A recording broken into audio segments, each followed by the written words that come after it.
back to another episode in the Aging Tapestry Classroom. And today I am joined by Alice Lydia Francis, and she is a elderly care worker, an independent elderly care worker, and she will be discussing her journey being an elderly care worker, working with persons living with dementia. And this is part of my Voices of Dementia Care series, which is a place for past, present dementia caregivers to share their stories in hopes of inspiring past, present, and future dementia caregivers on their journeys. So, Alice, I will give you an opportunity to tell me about yourself and what you do. Okay, then I'm Alice Francis. You had already introduced me. Yes. Yes. What about me?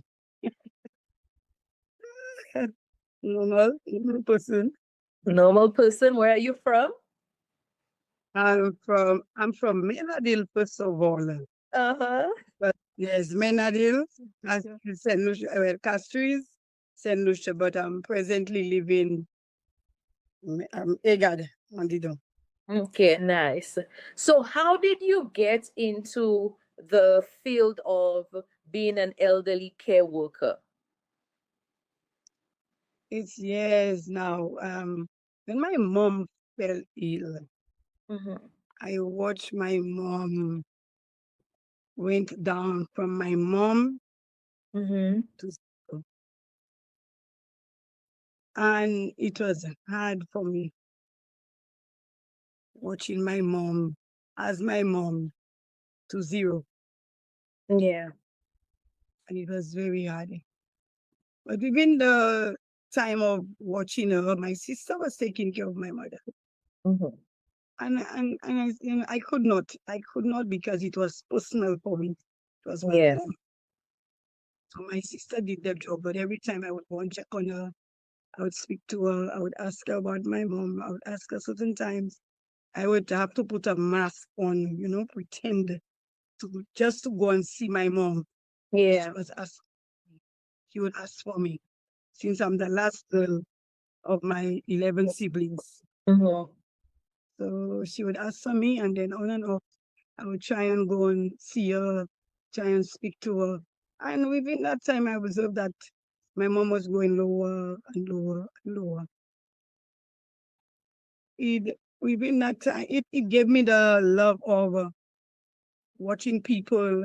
And I'm saying, but I could do that. Since Yeah. you care about people and you love people, first of all, you must love people. Yeah.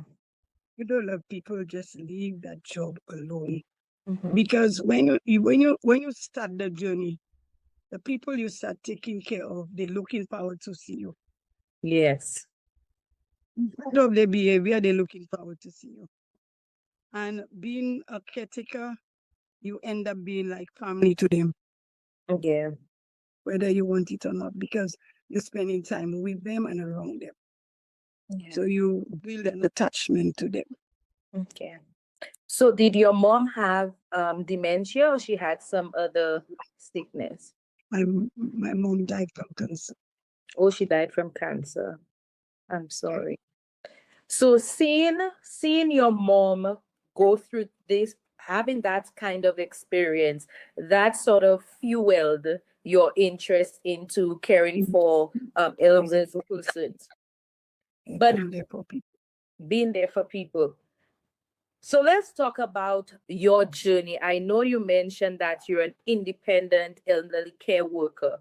How did that journey start into you deciding, okay, I'm going to do this thing as an independent person and not through a government organization? Well, the first thing I did was when I found out that NEL, it's a government organization, was giving courses. You could have gone there and did any course you wanted. So I went up and I looked through the brochure to see what they was offering, and I saw elderly. Oh, Whereas I had already did childcare. okay. I was first preschool teacher for a period of time. Mhm. And And then I say, well, you have enough people there to take care of children. So let me branch out. And what else? I say, well, being there for people, the fastest way in being there for people, the other job that will take the place of childcare is elder care. Mm-hmm. I went upstairs, I saw it was available. I enrolled to do it. Okay. I was excited in starting the class. And then you meeting new people, Mm-hmm. Mm-hmm. making friends, you're meeting people. And the journey in class doing the course was very, very interesting. Trust me, for you to be a proper elder care worker, you need to do the course. What was some of those interesting things? The aging, what to expect, what you get, what you could do, what you could offer. Because first thing my teacher said to us, you will never be able to get paid properly for being an elder care worker. Yeah. The only thing you can get out of it is blessings. So It's true. It's true. to know you're not ready, you can leave the class now. Just say, Miss, excuse, and you leave. I said, no way. I start and I will end. Mm-hmm. During the journey, doing the different courses, the different topics, it was tough. Mm-hmm. But then the other time I say, me, but yeah, I live in that alone. Eh? Mm-hmm. But no, in the back of my head, girl, you're doing that for a reason. Yeah. Let's go ahead. Let's go on. Okay. You will get there. So after you did the course with Nelu, what happened next? Did you just go into elderly care work or were there other Yes. steps? Yes, I market myself. Mm-hmm. I told different people that I did the course. I showed them my certificate. I sent it to different people. And then I fit in Nice. I stayed with Nice for about a year and 6 months. Okay. And then it was a good experience for me. But then I said, no, let me venture out of that. Let me be my individual person. Let me work on my Yeah. own. Yeah. Let me work on my own. And I think I will do a better job working on my own. Yeah. So that's how I expand or sell myself. So different people, I started working with different people, and that's how you go, Yeah. open out yourself, meeting different people. I didn't started with dementia. I Okay. started with general taking care of, because when you go and take care of them, you could never tell what you meet Yeah. and what different sicknesses they have. I didn't, within it, you will find out that they are suffering from early signs of dementia.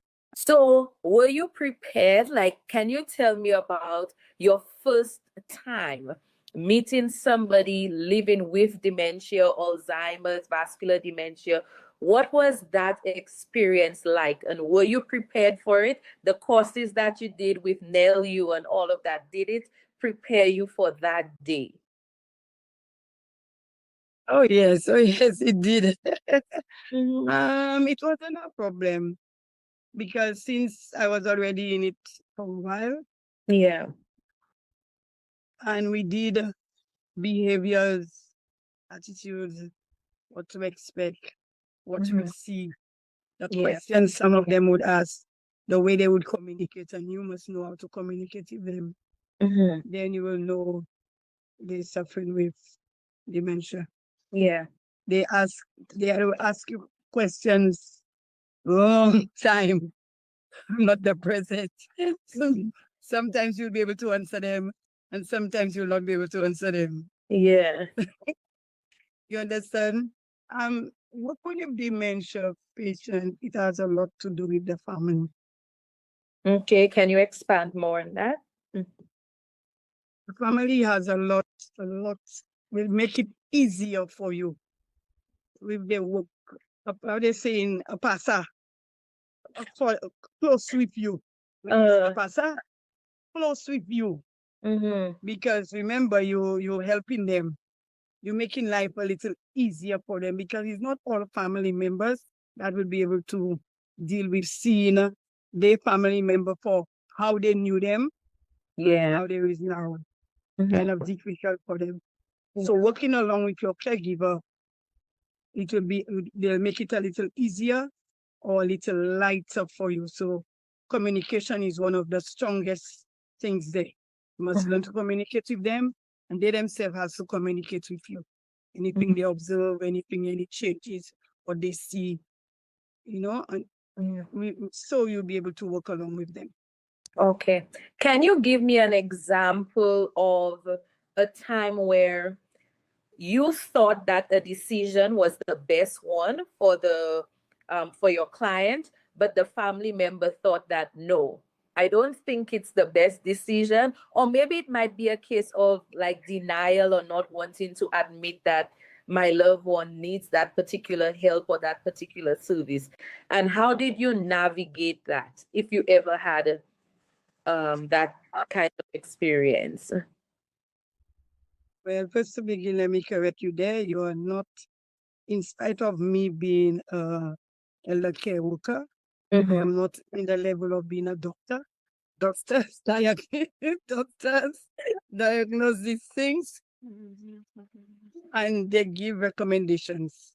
Uh, They tell the family what's up, and then the family communicates with you to tell you, well, Jane have that, Jane doing that. They will guide you along, and then you as the caregiver has to think of ways to work with them and to make it a little lighter. But first is the doctors that will tell them what they think and what the person have and at what stage and what they should do for them. what I meant was, like, sometimes you understand the theory and the behaviors and what's going on, and there are certain ways that you would have to communicate with a person living with dementia. Not everybody has that understanding, right? So take for example, you see or you observe um that a particular interaction between the family member and the person living with dementia, and you realize that that behavior is causing some sort of psychological um, discomfort to that person. How do you communicate that with the family member? Mm. Because they might not have that kind of training. So, for example, right, um, they have this thing where they will tell you it's better when you're speaking to the person living with dementia to come closer to them, not stand at a distance and yell, right? Or asking them to brush their teeth, guiding them and doing that thing. Now, for some family members, it's already a lot, and some of them are not trained to care for the person living with dementia. Now, you have the training. How do you step in that kind of situation to say to the family member, this is how it is done? How does that communication happen if you've ever had that experience? Well, to tell you the honest truth, Yeah. for the amount of years I'm doing that, I never really end up with that I have to tell the family anything that serious to tell them, because most of the time I'm always on my own with them. Okay. I'm always on. Presently, I have a patient there. Most of the time, I with her. If I observe certain things, I might tell. I would call her husband and say, "Well, I see something different today." Yeah. Or he would come to me and tell me, "Well, I observed this and I observed that," and then the two of us would discuss what to do, where to Yeah. take it from there. Sometimes he would listen, yes. Sometimes he would tell me, "Okay," but doing it, it's Yeah. something else. No, so you have to work along with it. If he says okay, and then I realize he did nothing about it, I Yeah. would tell him a second time, and he would tell me, yes, yes, I heard, okay, the Mm-hmm. same thing. I just leave it. I just Okay. leave it alone, and I just go ahead to do whatever I have to do for the patient, whatever, in the client best interest, Yeah. to avoid anything.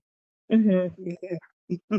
But not much to say, to complain, to say like, this, that, or the other. No, none of that. Well, Okay. no, I So, don't have that bad experience as yet. oh, okay. Don't, let's pray you don't. Let's pray you don't.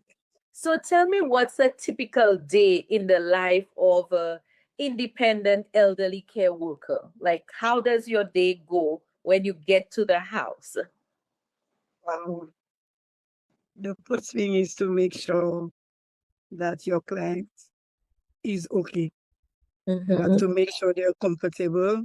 You have to make sure they hygiene first, they hygiene, Yeah. take care of them, make sure they do the daily, whatever they're accustomed of doing, because you have to keep them like they're still they self.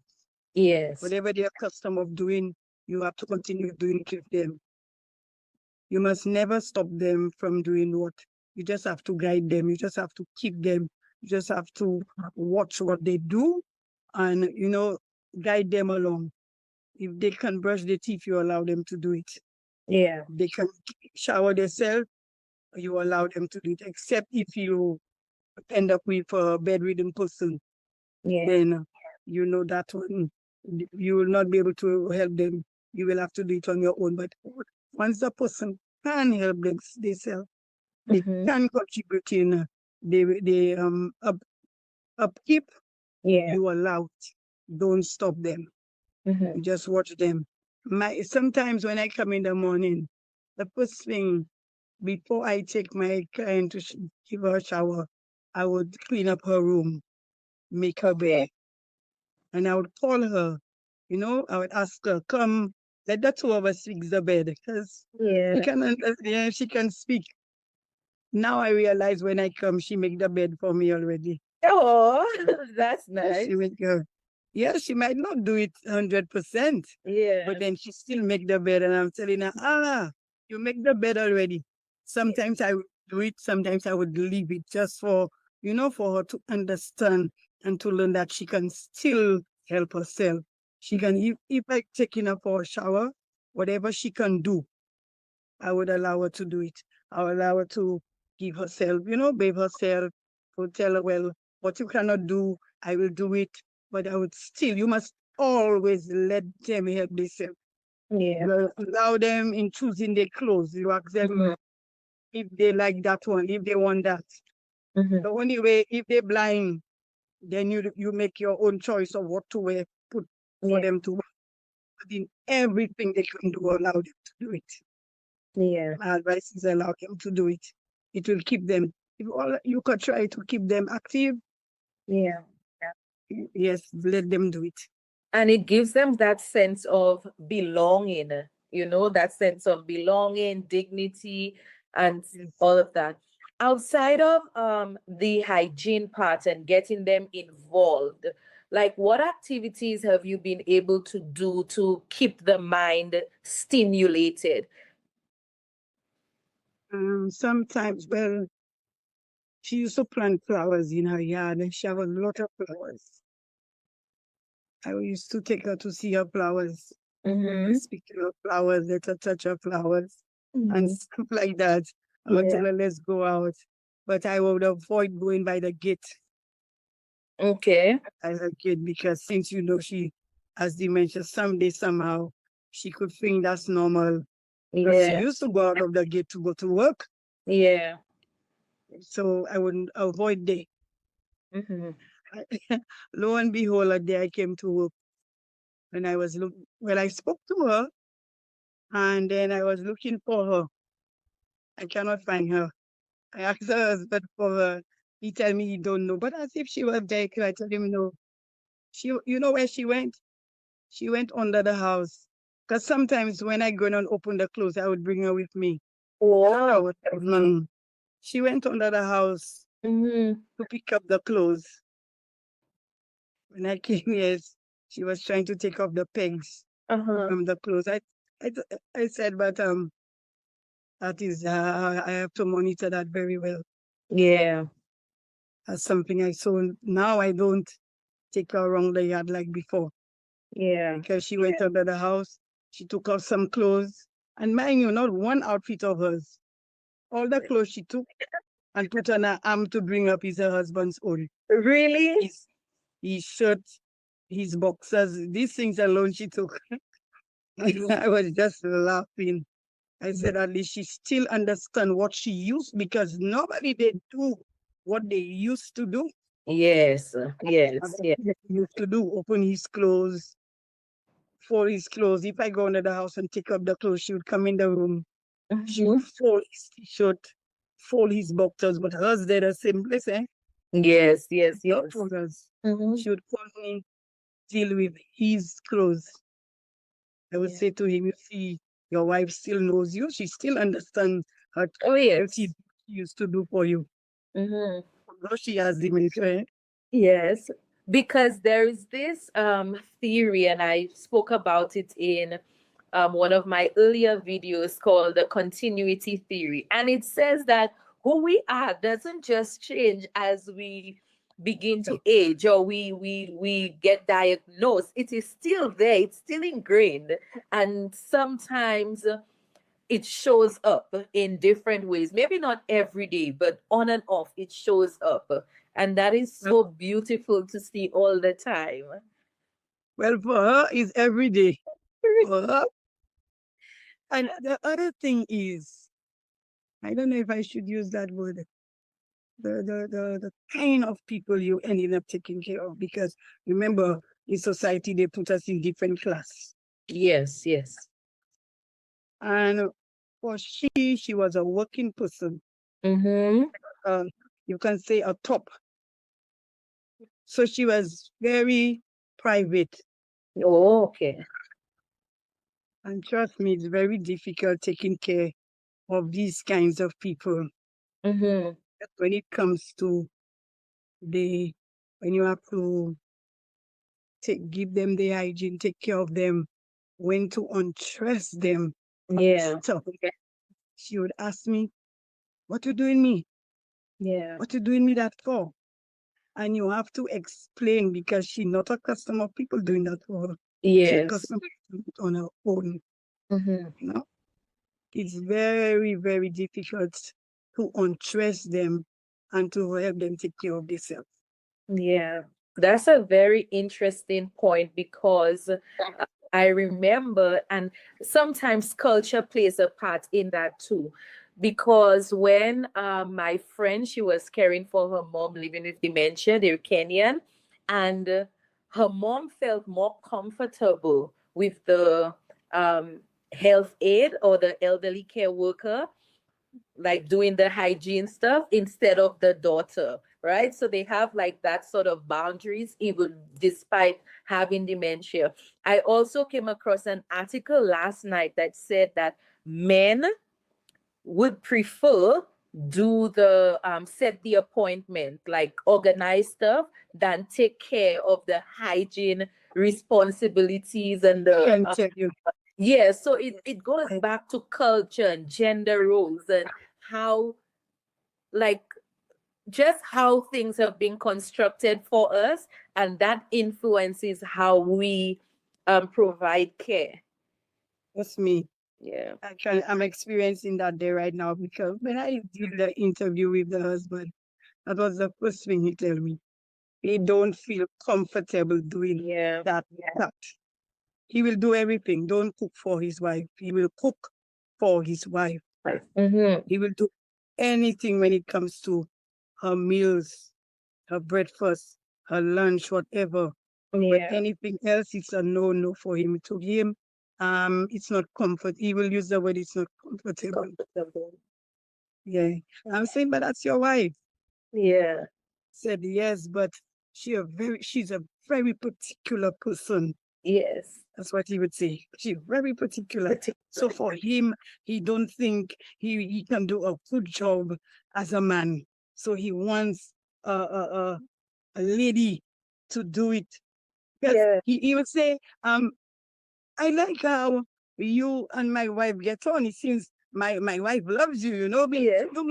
It's how you do, you know how you treat them, what you say to them, how you deal with them, how you make them feel. First to begin, you must always make them feel comfortable. Yes. You must That's always make them see that you're in the corner. You understand their plight. You understand what's going on with them. Once you do that, they will stick to you. They will swing on you. yeah. You know? I'll tell you a day I was upset about something. I on a call, was a call, and she came up to me and she said, "Are you okay?" Mm-hmm. I was surprised. I said, "Yes, I'm fine." She left. She told me, "Okay," and she left. A little while she came back. She said, "You sure you are okay?" Oh, Let me tell you that I nearly fall off my boots yeah. because it's not. She's not somebody that's really speak. When I came around her, she did not used to speak. Okay. I never really heard her voice. Mm-hmm. But the length of time I'm there with her now, she speak too much. She speak too much now. The connection. She feels safe. She feels Yes, safe. speaking too much now. If you see that, by the time I enter in the house, she's starting to laugh. There's when we ask her what she laughing at, she just laughing and she watching him. Yeah. You know, like, what you asking me my business for? Hey, that's my private stuff, you know? Mhm. Ah, okay. Let me ask, now that there is a relationship and there is connection there, during the caregiving journey, right? We see the person that we care for, sometimes the memory, um the loss of memory, we see the different deterioration in different areas and stuff. How do you deal with that, the grieving part? Because there is a relationship, there is a connection, and you do feel something. How do you cope? How do you manage that? What support do you have in place to help you process the different changes? Well, for her, it's the happy part for me because when I came, she was just there. Hmm. So, like as I tell you, the happy part for me, she could shower herself now. She could Hmm. do a little more things, whereas I did not meet her doing that. So it's a happy part for me to see the development in how she developing, if you Okay. understand me. Hmm. So I cannot reach, well, I haven't reached in that stage to see that I met her, not saying anything, not talking. She would just look at you and smile. Hmm. You would speak and she would not be able to respond. Okay. But now she could respond, she could talk. Certain times you're speaking to her, she telling you certain things and you don't know what she's saying. I Yeah. would just tell her, yes, okay. I would still tell her yes. I'll still tell her, well, that's okay. Or if she doing something with you and she realized that she end up knocking you or something, she would say, sorry, I'm sorry. That's the thing you learn from them. You could know when they're grateful. They say a lot of thank you. Oh, okay. A lot of thank you, thank you, thank you. I have another client, she would say, because I have two of them, she would say, thank you so much for coming and take care of me. Thank you so much for being there for me. That one is an older one. Hmm. Yeah, I only work with her on the weekends. But the one I'm speaking to about, I spend more time with her. Okay. So she only developing in being, a better version of what I met. Okay. So that what? Deterioration. That is such an amazing perspective, right? That you don't always see a decline for like the on the caretaker's end. It's not always a decline. It could be improvements in their health, and I'm really happy that you shared that perspective, that it's not always a decline but also sometimes different Yes, you can. improvements. Yeah, the improvement will can come according to how you accept your job as well, how you deal with them, how you communicate with them, what you do with them. Because you have to keep them, you have to keep your eye on them. You are the eye, the ears, the hand, also the feet. Yeah, to guide them. To guide them. We will start wrapping up, but I want you to share with me as an elderly care worker, your needs would be totally different from the needs of like a family member who's also a caretaker for their loved ones. So I would ask you, what are some of your needs as a elderly care worker? That's a good question. What's my needs? When we talk about my needs, what's my needs? I don't even know. So, for example, right? Talking about your needs from the family, explain a little. What's your need? Or how do I deal with it, or what you expect from the family? What's Okay. So take example, right? Um, a lot of caretakers who are family members, right? They might need respite. So they might need time away from their loved ones, to do something outside of being a caretaker, to just relax, to reduce stress. So maybe go to the spa, or go out with family members. And that is one of the most challenging things for a lot of caretakers who are family members, is that they don't have that kind of um privilege or support to just be like, you know what, today I could take mom or dad or cousin, whoever the loved one is, and bring them to some a place where they are well taken care of while I go out and pour into myself. So that's what I mean, like, what are your needs as a elderly care worker who's not a family member? Or do you need respite too? Time alone for yourself to like debrief. Yeah. I do it on my own. Oh, you do it on your own. So what are some of the things that we do? Uh-huh. I dance. I do my own thing. I'm just being me, you know. So when they were stressed out, the way I accept my job, I don't believe it will really stress me out. Especially the problem is not the client.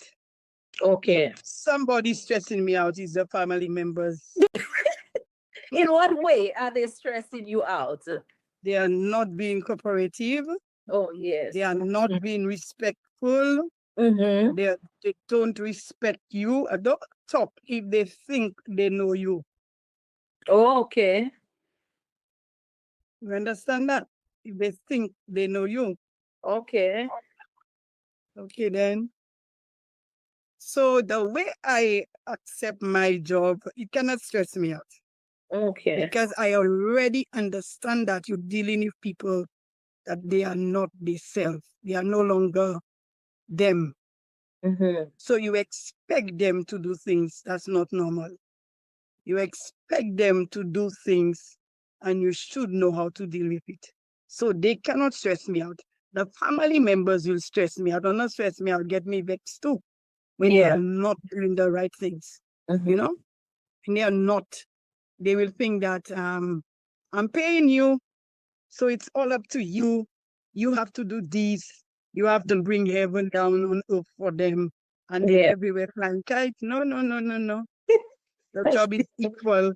Equal. Both of us, we are doing it in that person's interest. Your family, I'm a stranger. But then the period of time you end up being like family. Respect me. Give me total respect. Work along with me. See how I'm helping you. Lighten your load. So don't come and tell yourself because I pay you to buy when you prefer call. Don't come in with that. Next time you come with that. We have international viewers too. So what she said in Patois was, wait, what did you say? To bagay boko, like to do everything by yourself. Everything, yes. Yeah. You know, since they expect certain times, the family expect too much of you. Okay. too much of you and from you, because certain times the clients will tell you, my family paying you for you to take care of me because they're listening to the conversations. Okay. Don't speak by them because you will know what they say for the day. Okay. I had a client, she could not wait for Monday morning or to tell me all what that happened for the weekend.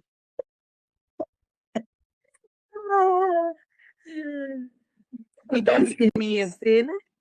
Don't leave me there. Go with me. Bring me home with you. Okay. But how do you, I guess you're mature enough to navigate it well and not allow it to like take it as a grudge or anything. You just Mm. continue to be professional or you address You it. have to. That is why I tell you, when you go along and do your course, Yeah. you deal with a lot of topics. Yeah. You have to be professional. You have to be very confidential. There are things you must do. Mm-hmm. So certain times they will get you mad, but Yeah. you must know how to handle it.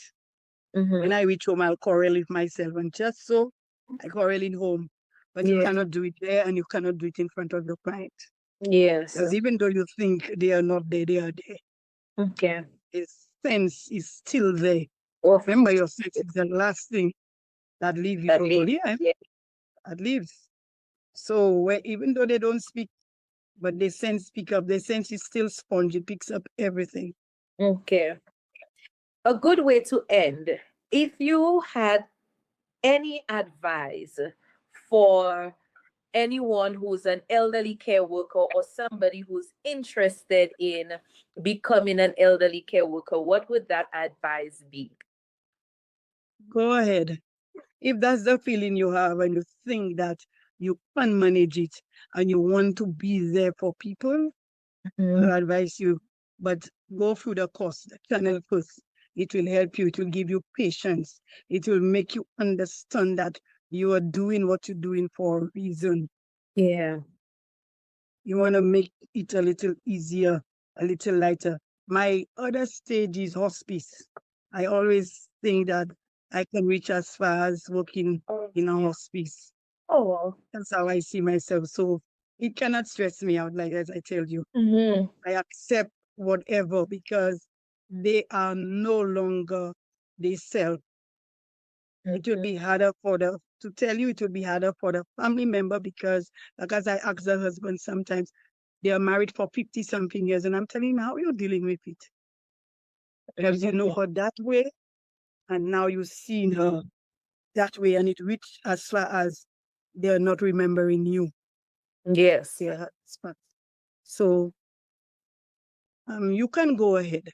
Once you feel you have something to contribute, you feel that you can help someone, tell yourself you can better them, you can help them better themselves. Always think of the up skill, not the down skill. The down skill will come. Yeah. According to how you treat them and what you do, you can help it to linger, slow it down. Yeah. Because if you don't manage it properly, they could be stressed out, you stress out. In no time, it goes rapid. So you can slow it down. Just give them attention. Speak to them, laugh with them. I had one I used to dance with her. I used to all her. Yes, she had Parkinson's. I used to dance with her, hold her dance. She had like a lot of gospel music. I would take my phone, play the music, dance with her. You just have to accept them. Yeah. That is why I will say again, understand yourself, love people. If you love people, you will accept them for who they are. Amen. That's a very good way to end. That being an elderly care worker, the root, the epicenter of everything is love. Thank you so much, for taking time to just have this conversation with me. I know that um it will bring some sort of hope hope, encouragement, and also change different perspectives of different elderly care workers and even the family members, hearing it from the perspective of the worker. So thank you so much. And if you know anyone who's an elderly care worker caring for persons living with dementia, you can share this video with them. And if you're interested in sharing your own personal journey, I would be grateful to have a conversation with you. So thank you so much, Alice. Most welcome. Thanks for inviting me. Yes.